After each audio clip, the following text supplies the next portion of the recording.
Coming to Overtown on the 4th of every December is the most exciting place to be for us.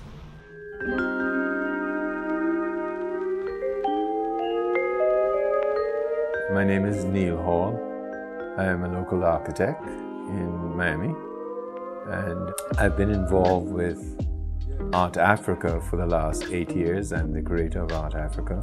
Hi, there's a $20 entrance fee. When we started Art Africa, we started it as a response to Basel. We responded because Basel was here for about on its 8th year, I think, and we didn't see any significant presence of us on all forms, whether it's Afro-Cubans, Afro-Latins, Caribbean people, Africans, African-Americans. They were only selecting those that had, quote-unquote, made it, or who they have made, you know? And we decided that it was not acceptable. So I proposed that we do a tent. We do a tent in Overtown. We're going to call it Art Africa. Just like in Wynwood, just like on the beach, let's do a damn tent. Since that time, it has grown. We have now expanded from 8th to 9th, now to 12th Street, you know?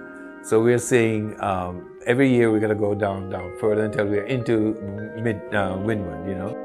She moved to Mexico. Lived here for the rest of her life. We have in the Ward House, Elizabeth Catlett, one of the premier woman artists in the country, in the world, you know?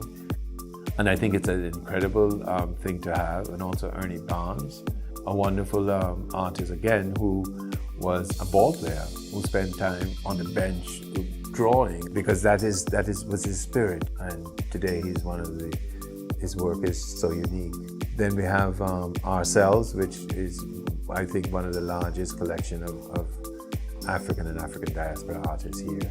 And we just opened up a wonderful space on 11th called The Urban, which is going to be similar to Wynwood Yard. As architects and as urban planners, we believe very, very strongly that art, design, culture, sustainability, creativity can transform communities.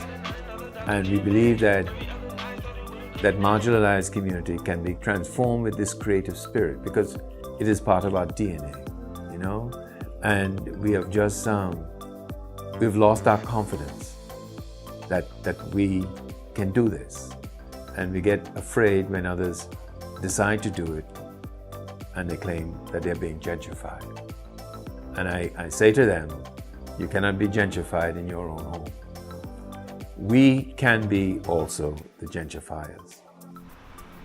Yes, we were cut in half, right, by I-95.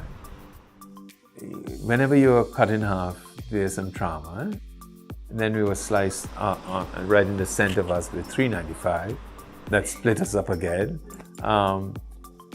But our heart was still there, you know, it's on the left side, you know. So what we're doing now is just infusing some new surgeons to patch us back and put in some new blood, which is bloods of yours, the young, to resuscitate this dead space, you know, and give it some more life.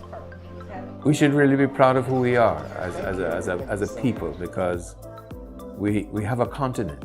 We don't have an island like England or an island like Japan, you know.